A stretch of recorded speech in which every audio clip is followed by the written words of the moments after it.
Okay, good afternoon everyone. DK here with Mr. V Amps, and today we're going to be covering the Conn family of strobe tuners. I've done some videos on these before. I've fixed up a number of them, but I still get questions in the comment sections and things on how you actually use one.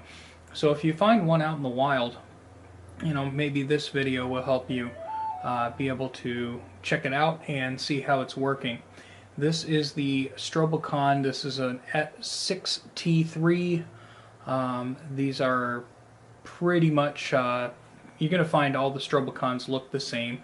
The lower bout here is called the tuning unit, and the upper unit here is called the scanning unit. They do have covers with little pockets that hold various things. So we will start all the way with plugging it in and then moving forward from there. Okay, so we're taking a look at the sides of our Strobocon 6T3. We have all of our various outlets. Up here is a 5 amp fuse. Depending on the year of manufacture, you may have a slightly different fuse holder. Down here on the tuning unit, we have a switch labeled normal or low. Make sure that's in the normal mode. Back in the 50s and 60s, there were issues sometimes where the wall voltage was below the 110 volts that the device was expecting. And that will actually give you a voltage increase in the system. Today, we have 120, if not 125 or 130 volts in the wall. So make sure that's a normal. We don't want to overvoltage your device. You should have two cables, and one of them looks like this. This is the cable you use to connect the two units together. The one with the pins will go into the scanning unit. You can give it a little quarter turn to lock, and then the female version will go down here. Should just press in when you line it up correctly, and you can give that a little twist for a lock too. And then the 120 volt power cord. It's not polarized, people. There it is. That will go right in there like so. Okay. Now also on the side of a Strobocon 6T3, you're going to have a slider here for your instrument's key, and it will change what the letters are in here. If you're doing a piano or a guitar, slide that over so C appears in the instrument is in the key of. If it were a French horn, I believe it would be F. If it were a clarinet or a trumpet, it may be in B flat. Before we power on the unit, we want to make sure that this switch labeled motor run is in the lower position labeled warm up, and our gain knob here is turned down. It generally is thought that the tuning unit should be in the middle at the 0 position, although that's technically not mandatory for power up. We'll flip the power on. The wheels there will begin to whiz around, and now we just get to wait while the tubes warm up. After about a period of 30 seconds to a minute, this motor pilot light should come on and glow a nice neon orange for us.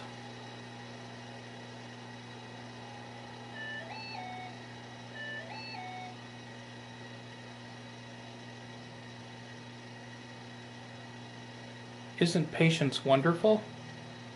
And there it is. So after that comes on, it helps to leave it for, another 20 seconds or so. So let's get our microphone in preparation for the next step. Okay. Now that we have let our unit warm up, turn our microphone gain low.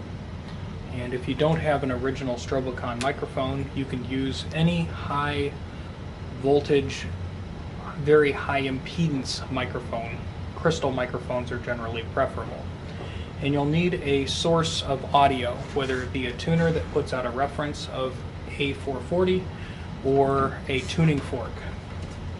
In this case, we will be using an A440 device, so I'm going to be looking at the window marked A, and we're going to switch it to from the warm-up position to the motor run position.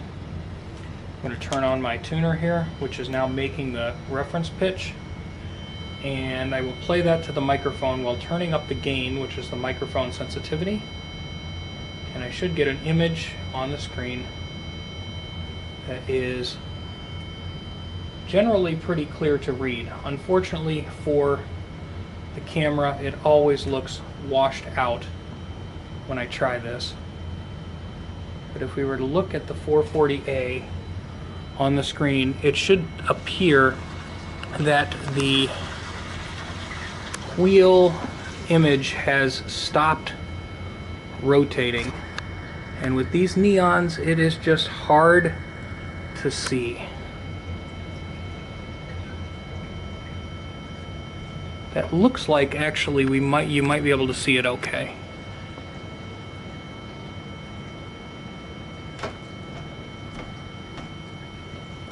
Okay. Right there. So it looks like it is stopped, which is good because that's our A440. If it is running one direction or the other, which we can make it run one direction or another, you would adjust the large tuning wheel on the tuning unit to correct that until it comes to a standstill. At this point, we are calibrated and ready to tune our instrument. We'll turn the gain back down. Generally, you want the gain only to go when there is a signal in the microphone, which I'm talking in it right now. You will adjust it for the volume of your instrument. Low gain for a loud instrument like a trumpet, and higher gain for something that's a little softer like a piano or an acoustic guitar.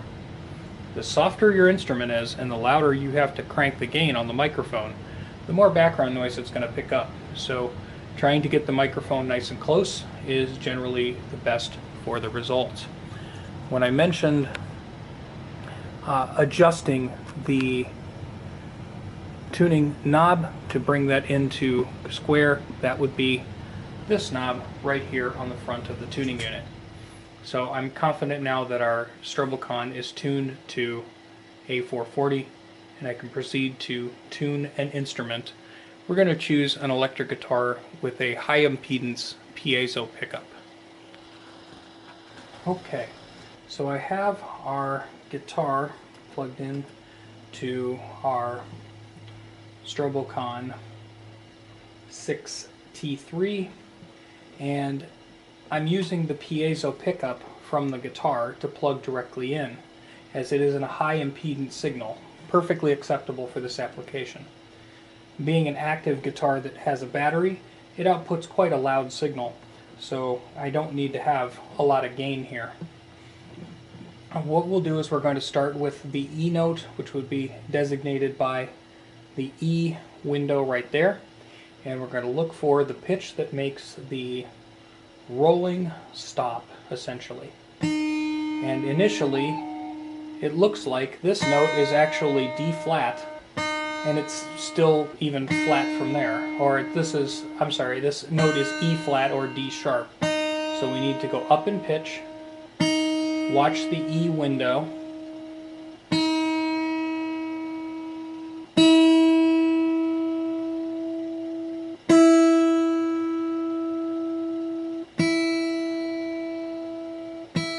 and we have brought the image in the E window to a stop. Now we'll proceed on to B. Same procedure.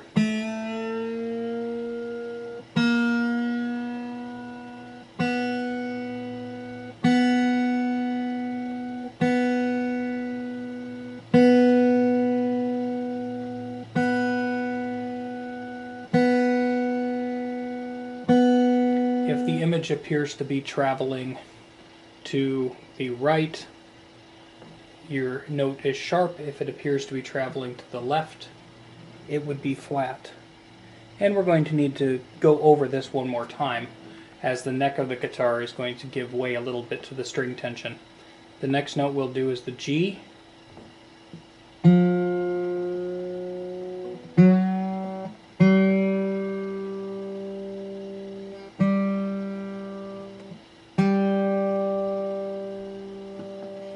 to D.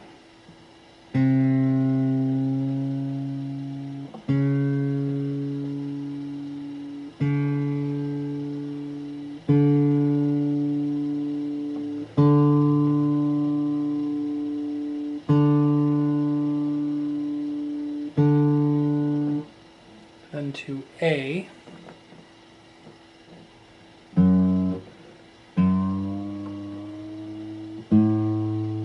When these guitars are put into storage, the string tension is significantly relaxed. So that's why we're seeing what we're seeing, with these notes being tuned so far down. And then back down to E.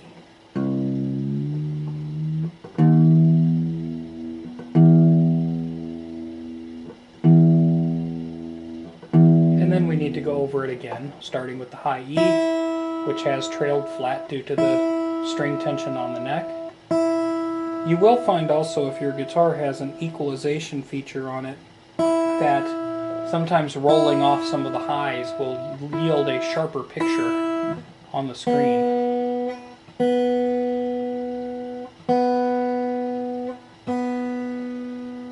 And a little sharp there.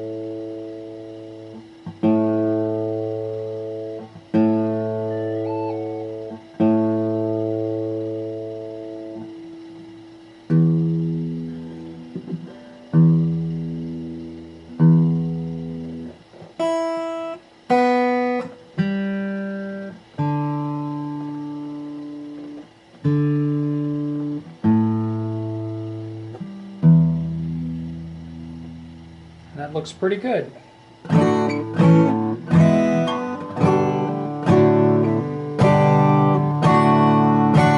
And it would help if I had a guitar pick, because I don't have fingernails. But these type of tuners are accurate to 1/10 of a cent, so they're incredibly accurate. A little aggravating to set up, but if you're using them in a studio environment and you get it all fired up, everyone from the band can get tuned up before their session, and everybody's got an equal playing field. It doesn't make a lot of noise, so if it's just in one of the side rooms, you can leave it running so it's ready to tune up again between songs. Commonly in the 50s and 60s, when these were used a lot, that's exactly where they were kept. They were backstage or off to the side, where the guitar technicians would have them running and waiting to go, and when the artist would exchange guitars, they could quickly retune them. The shutdown procedure for a 6T3 is pretty straightforward. You can just power it off, and then I recommend putting that switch back in the warm-up position, just so it's ready to go next time you're ready to use it. Obviously, if your instrument is in a different key and you run the slider, the notes will be represented differently for the key of your instrument. If you were tuning a piano or an instrument that is only acoustic and doesn't have a pickup in it, such as this guitar does, you would simply use your microphone. And there are a variety of different microphones you could use, as long as they are a high output, high impedance microphone.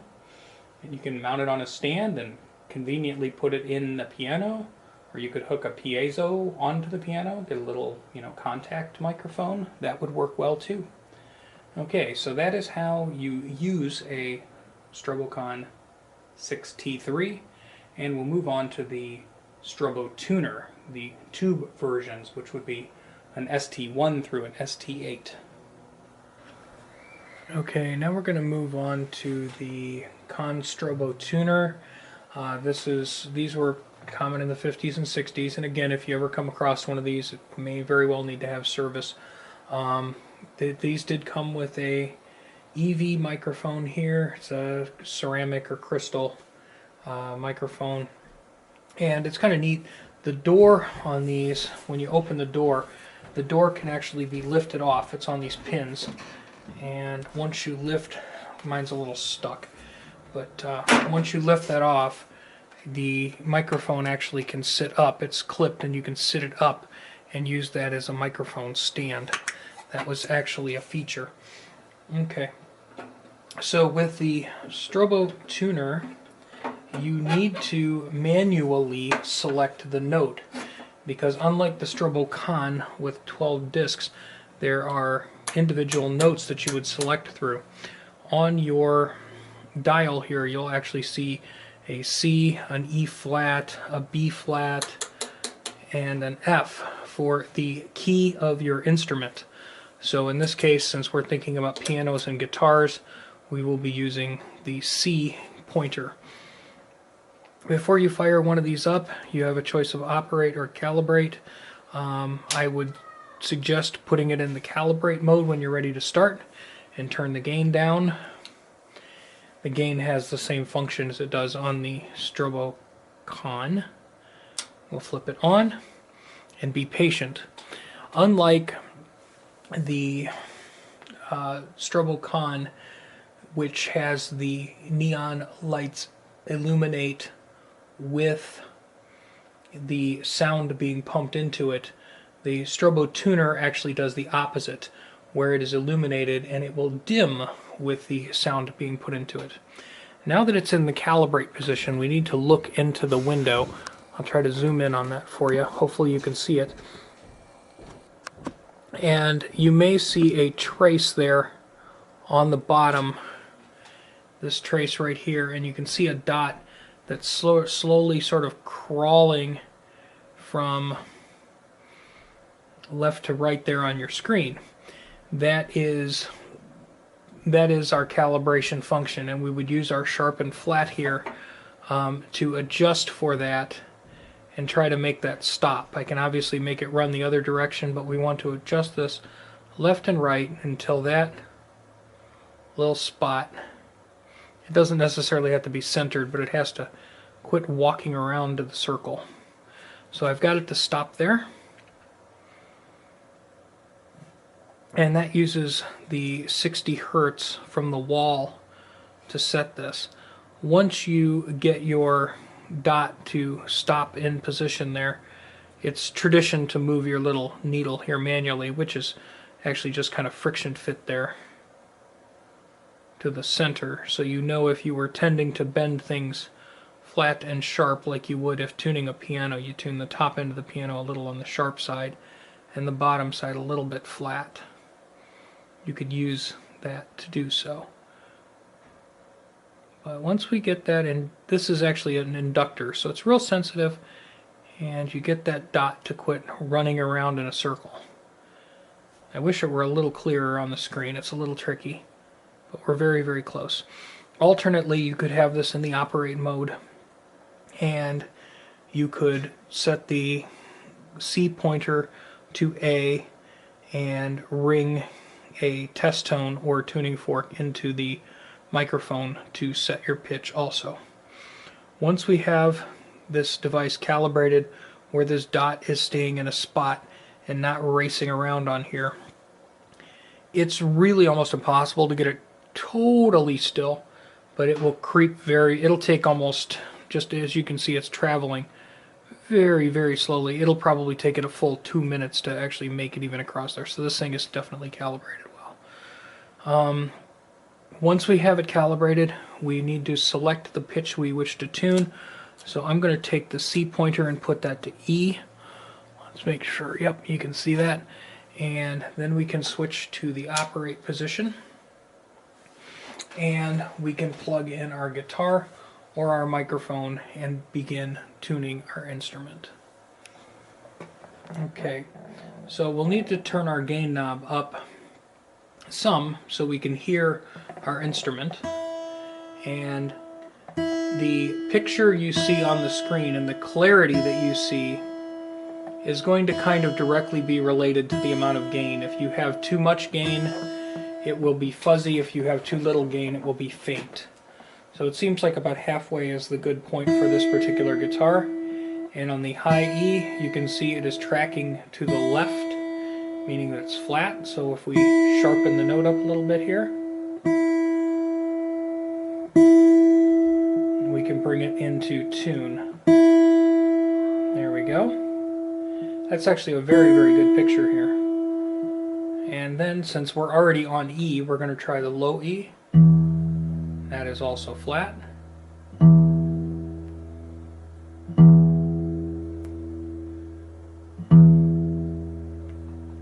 Lower notes will read on the lower octaves at the top of the wheel. Higher notes will read on the higher octaves at the bottom of the wheel.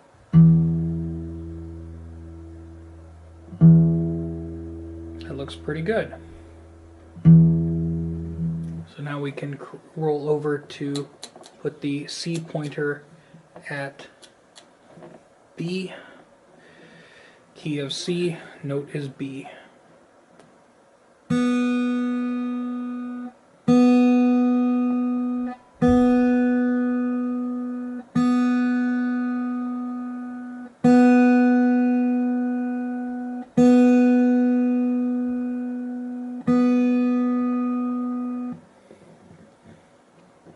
Okay, next note will be G, so that's down there.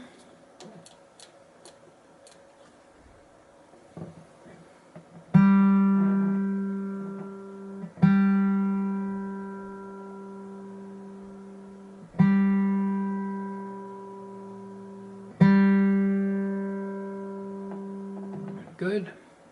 On to D.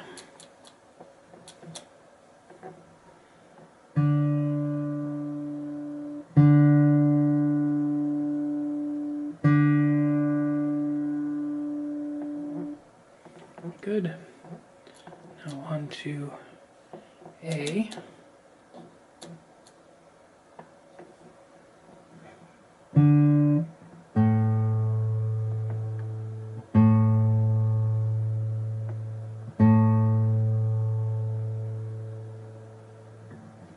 Good. And we already did the other E, so.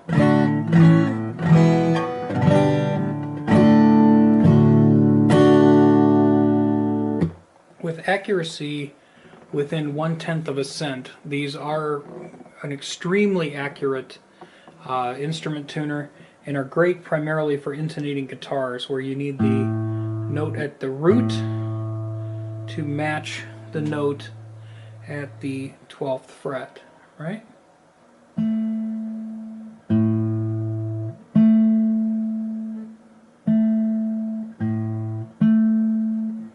And it makes for a wonderful tool for adjusting the bridges on electric guitars and whatnot. These were extremely common in schools and band rooms, so this is probably the most common type of tuner you'll find in the wild. It probably will need some service. This one has gotten some service. This is actually a model ST6, but the ST1 through ST8 are pretty much the same to operate. And the ST6 is the tuner that was used on tour with Led Zeppelin. We have some photos of that. And we have photos of Jimmy Page using one of these. Really, really nice tuners. A little annoying to have to switch the notes, unlike on the Strobocon, but certainly significantly smaller. And now we are on to the Conn ST11 Strobotuner. These were commonly made in the 70s. And the most famous artist who uses one was Neil Young. He actually had 5 of them because you have 2 E's on a guitar, so you only need them tuned to 5 different notes. And these were set up in a rack and displayed on stage. So look for some of these on some photos of Neil Young playing live. Running one of these is very similar to the last Strobotuner. We have it plugged in. We have off, calibrate, normal, +2. What we're going to be using is first turn it to calibrate, and it begins to spin. Give it a moment to come up to speed. And then on our lower register there, we see the large dot, and we want to use our calibration knob here to set it so it stops cruising left or right. So that's pretty good right there. It may still be moving, but it's really not moving hardly at all. So we're going to consider that good. On this one, the dial pointer is actually fixed on the outside, so I have C, E flat, B flat, F on the outer dial, and on the inner dial I have my notes.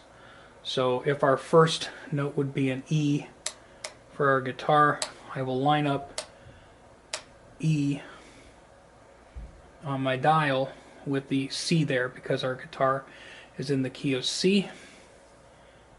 And I can turn this to normal.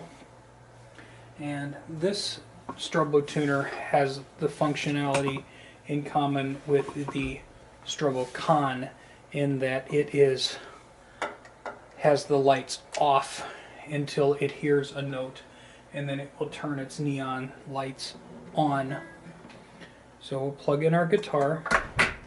I have the gain down to nothing, and we'll creep the gain up to about a third or so, something like that. And let's see how good our picture is. That looks very legible. And there's our E. I just tuned a few minutes ago, so it's still holding very steady. Our low E. If you notice on the low notes, they appear clearly at the bottom, where our higher notes appear higher up the scale. And if I were to play a very high E, it appears higher up the scale yet.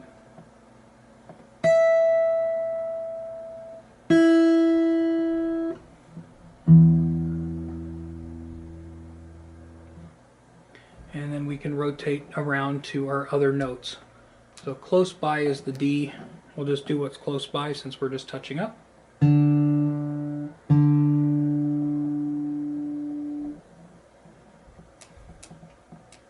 There's the B.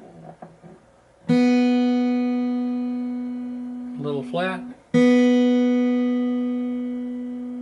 What you'll notice too is these are so sensitive that when you first strike the note, it will run sharp, especially if you give it a good strong pluck. But if you give it a gentle pluck, it many times will stay in tune. So they tend to run sharp just because you struck the note hard.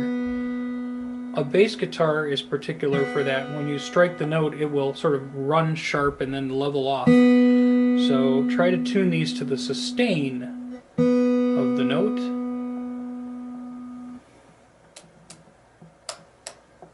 G.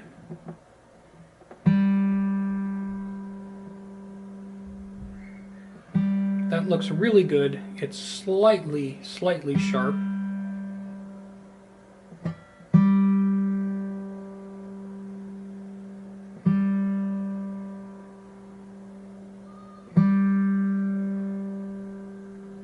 Okay. I've already done the D. I think the only one left to do is the A. And that's dead on. And if I look at the octave, see it moves up. And just by how hard I press on the string, there's loose pressure against the fret and strong pressure against the fret. You can see how much I can run my guitar sharp, crazy.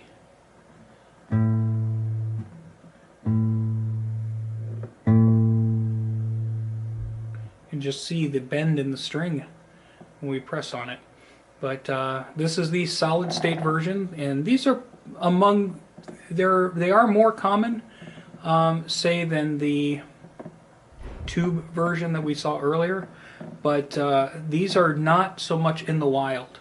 People who have these have really tended to keep them. So if you find one, people are going to want a king's ransom for them. I think if you are looking for these, the tube model might be easier to come by. They don't trade for a ton of money, but they're not cheap, and they probably will need to be serviced because they are from the 50s and 60s, and they have vacuum tubes in them. So depending on how many hours they have on them, they might be a little bit of work or they might be a lot of work. But anyway, that covers how to make use of your Conn Strobotuners and Strobocon strobe tuning devices. I'm sure the vintage Peterson devices, or even some of the modern Peterson devices, are very, very similar. But these are what I tune with.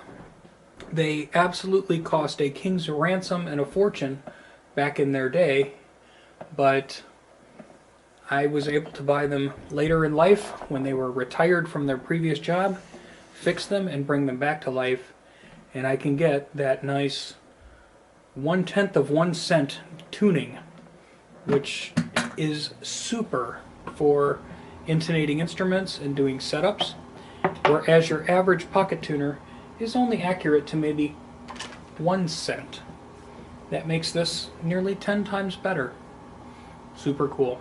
So I hope that helps somebody. I have had people ask me questions like, what is the calibrate knob? What does the gain knob do?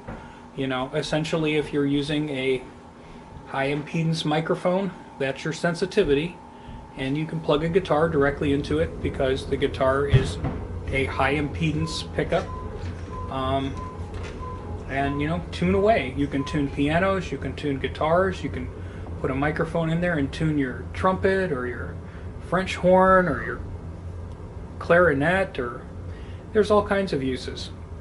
Back in the World War II era, they used these and their ability to tune pitch to set airplane engines. They were actually tuning up airplane engines using these.